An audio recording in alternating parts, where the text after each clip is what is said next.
Hey, Cesc and Jules here, Padel Smash Academy, and we are here in New England in our club, Padel Smash.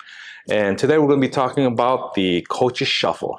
Shuffling just a little bit, shuffle it. Today we're having coffee at the Padel Club. Yeah, with a little bit of gossip. I like it. Easy, my friend. Easy, my friend. We're not in Miami. So what is the issue that we're seeing, the trend that we're seeing, which happens in all, in all industries, but especially in paddle, with all new paddle clubs opening up, the shuffle of coaches moving to one club to another club. And actually, we need to talk about, the importance of having the best coaches or the right coaches for your club. Also, retention. Also, setting up a program for them. Yeah. It's not just easy as, okay, I want to try to get a coach in here and this is what you get paid. Most coaches want a plan. Like, what's going to happen in 2 years? What's going to happen in 3 years? What's going to happen in 5 years? What are these goals? And I think that's some of the errors I think managers or owners of clubs kind of make. They just are so focused on getting them there, but then after that, then what? And then sometimes they don't meet their goals. And even though you may have some clear goals or not, they don't meet the goals, and there's nobody there to support them to get to those goals. Because at the end of the day, the coaches want to make a certain amount of money. Yeah, they want to get exposure. They want to feel comfortable at the place. And if they're not getting that, they're going to look somewhere else. Also, if it's a great coach, right, they're going to get poached, right? Other people are going to come. They're going to say, hey, new club's going to go. And so you get that Coaches Shuffle, as we talk about. Yes, I mean, one of the issues that we're seeing is that it's going to happen. New clubs are opening by the minute. Actually, I was seeing an industry trend. Every 7 minutes, there's a new club opening up somewhere in the world. United States, it's happening by the day, by the week. I mean, we have clubs opening left and right all over the country, and we'll tell you that because we get the calls, we get the emails, people asking for new coaches. So what are the options? Either have one coach for one club, move to another one. So how do you retain your coaches, you as a club owner? Because the coaches are one of the most important tools for your club to succeed. If you don't have the right coaches, your programming, your lessons will be hurt. And the coaches are your community managers. And how do you retain them when there's more of a demand than supply? Okay, there's more of a demand for coaches now because there's more clubs and not enough coaches. So they're in demand, so they can set the price. And how that happens is the pricing, the payment and salary is not stable because another person comes, they need it, they're desperate, so they have to pay more. And so now that sets a standard, and it just keeps going like that. And the problem that we have is lack of coaches, lack of good coaches. Now, how do you retain a coach? Well, when we were working Ultra, I'm sure you've seen, even at Winwood too, coaches come and go. Yes. Getting poached. Yeah. Coaches not being happy. Coaches, let's say, are complaining about certain things and they don't get done. Coaches complaining not enough business, right? So I guess it depends on your structure of how, the coach is going to get business and get paid, whether in salary or 1099, which I'm not sure if is the right way of doing things, commission based, or not. But at the end of the day, I think coaches have a goal. They have a goal, and then obviously the business owner, it has a goal too, because a coach is not looked as a liability, right? Looked as more an investment, right? So this coach is supposed to bring new clientele in, is supposed to make enough money to pay for his salary and then some. Yeah. And what happens if that doesn't happen? Okay, the coach feels the stress a little bit, understands that they're not doing their part. The club owner doesn't know what to do and is not supporting him and helping him get to that goal. And then that's when he's starting to look elsewhere. Yeah. That's one situation. Well, the other situation is that, and we see it daily, it's that new club owners, after investing so much money in opening the club, now what? Now they want to just stop spending money. Yeah. And you have to look as your coach, as a community manager, as a member creator, as a leader of the industry in your club that is going to create more revenue for your club. So how do you motivate you as a new club owner? You open the doors, you got no traffic coming in, but you need to have that coach that starts bringing people in, starts creating those WhatsApp groups, and start creating new players for them to come to the club and invest and spend money. So how do you have to really invest on your coaches initially with at least a base salary and a commission base. That's what we're trying to always recommend to the club owners. So, get them on a base salary and a commission base. So that's a double-edged sword that you talked about. Yeah, there, right? So you want, let's say, and this is what happens. So there has to be good balance. You want the coaches to come in and you want them to bring business. You want them to run the WhatsApp group. So what happens? They become a commodity. Right? Now they're not dependent on your business, right? So they have that community and now they feel empowered sometimes and they feel like maybe they can go elsewhere and bring that. And that gives them value and other clubs see that. So I think there has to be a balance, right? When you mentioned a club just opens up and you're right. A lot of times they run out of their funds and they don't have a budget moving forward. For cushion, let's just say, or even for marketing. So, for instance, there's two ways kind of to look at it, obtaining a coach. One is a new coach, somebody from out of the country, somebody that hasn't worked here before. Then there's one that's a seasoned coach that has been working here already. So, for instance, if you get a new coach, right, that person is willing to come in, no problem, is not really negotiating, doesn't see what other clubs are out there.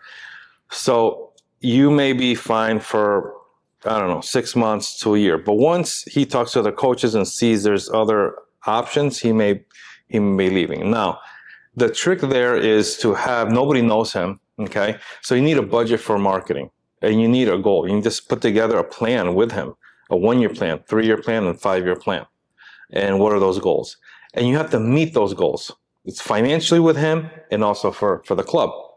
That may mean that you may need to invest money, meaning you may need to market, him. You may need to market the company to get more business, and he has to also bring in some business. So it has to be kind of a mutual thing. That's when I think, and then you have to meet those goals, that 1-year goal, the 3-year goal. So he already can project what finance he's going to make in 1 year, what he financially going to make in 3 years and 5 years.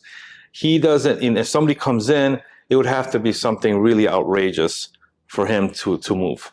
And that's where you kind of, I think, is a good balance for retention. Now, if you grab somebody that's already seasoned, right? Somebody that has experience, right? You have to assess what their needs are and what the problems the other clubs had. Why didn't it work for them? Why are they jumping around? Is it the club's issue or is it their issue? And that's what you really have to assess. And if you feel like maybe it's the club's issue, then you have to, again, create this plan, the 1-year, 3-year, 5-year plan where they feel comfortable.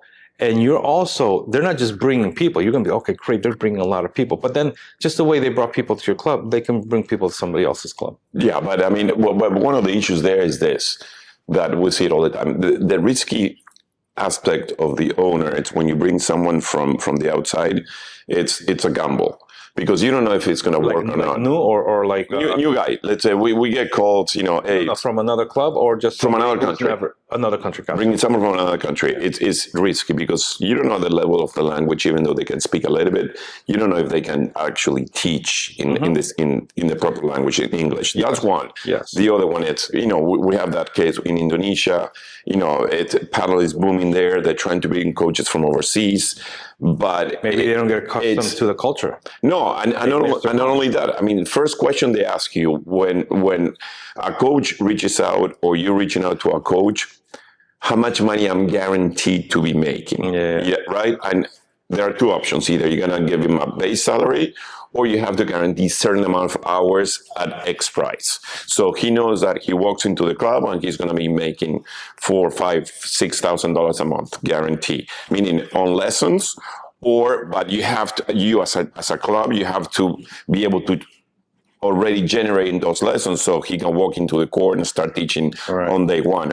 Or if you're a new club owner, meaning he's not going to bring any business. No, you have initially market and bring the business to him. Yeah, but I mean, no coaches are going to guarantee you, Sure. they're going to bring some, but the students might not follow the coach. Yeah. So you have that catch-22. You have to be smart because you need good coaches for you to succeed as a club, and you need to motivate the coach to come to your club. So it's either by guaranteeing a certain amount of clinics, which as a new club is kind of tricky because you don't have the volume yet, or a base salary.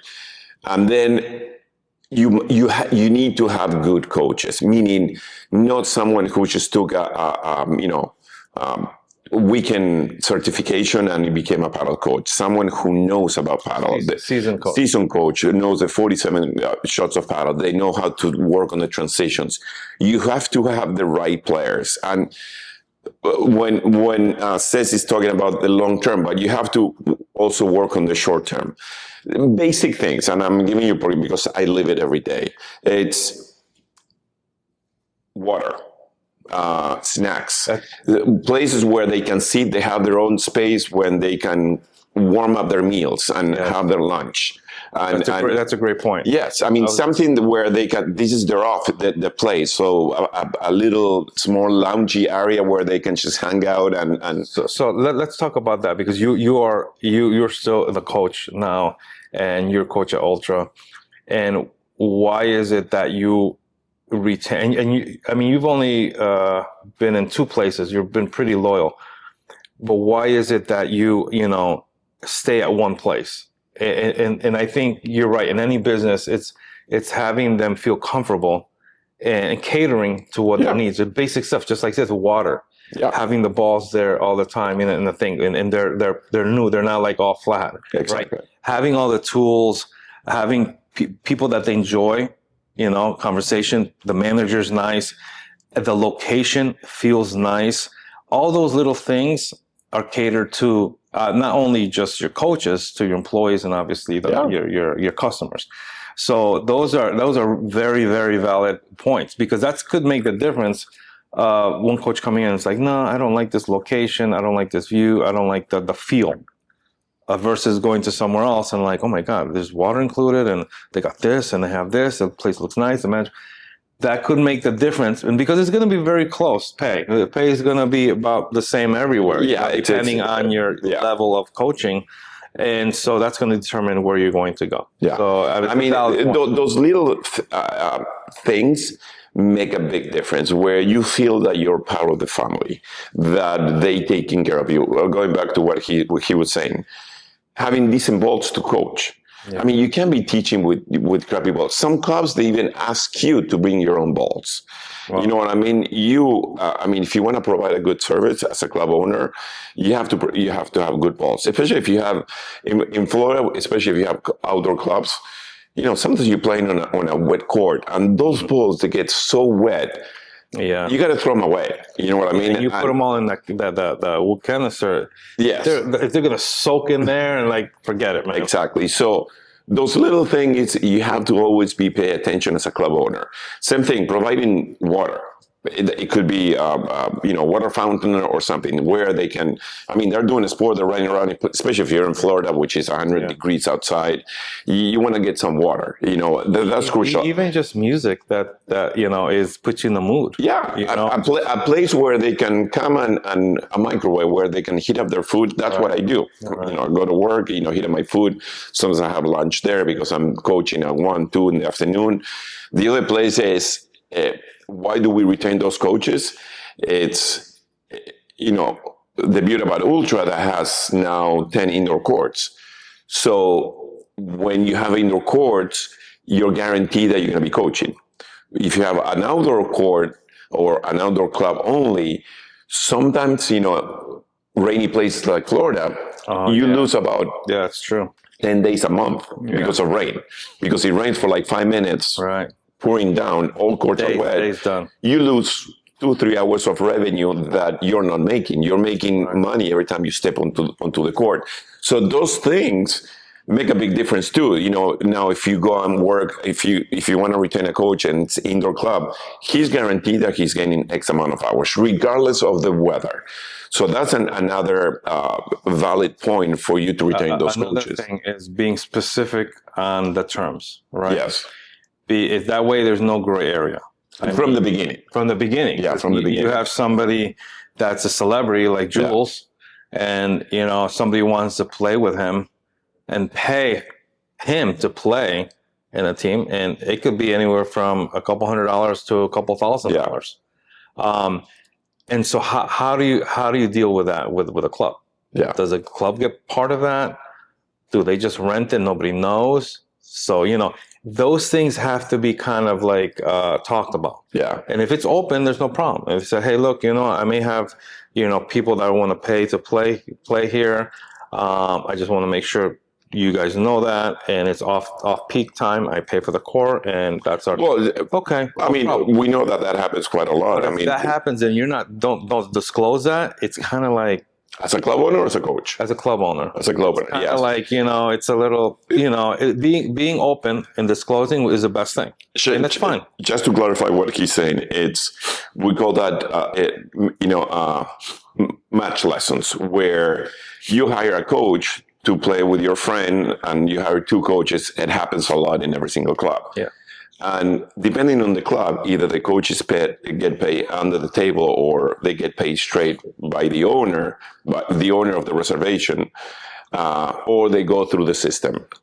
That has to be clarified from the beginning, because a lot of the coaches, a lot of the players or the students that like to play with the coach, they like to play a match. At the end of the day, we're teaching a game, right? How to play a match, how to play a game. So I think it's a great tool for you as a coach too, or for the coaches to do those match lessons where you get a couple of guys and then one coach in each side with one student, and they play a match and you show them about the strategy aspect and all that. So they got to get reimbursed for that. So either the student pays directly to the coach or they go through the system. That's another thing that it has to be clarified since the beginning. So technically, if you're independent contractor, which I see a lot of that happening, you can do what you want. I mean, you whatever you want to do. You're independent. Yeah, but it doesn't go with the rules of the club. By law. But by law, the state supersedes any type of regulations that the club has, right? But, it's common courtesy to the club, which is your principal, the one who's paying you. Yeah. To let them know that, hey, look, I may be doing this. How do you want to handle that? And most clubs will be very fair about it. Or most clubs, as long as they understand, they're okay with it. Yeah. But it's when you don't disclose that and you're hiding things, that's when the problems comes. Yeah. So at the end of the day, guys, retaining your talent and preventing the shuffling from one club to another, sometimes it's going to happen, but taking care of the little things in the short term and the long term makes a huge difference and makes the coach, which is a great asset for you as a club owner to be at your club, to stay at your club. Those little things and the projection in long term and the growth and all that, be part of the journey together as a club owner and coach are crucial for your club, to succeed. Definitely. Guys, take care of your coaches, and we'll see you at the next Coffee and Talk.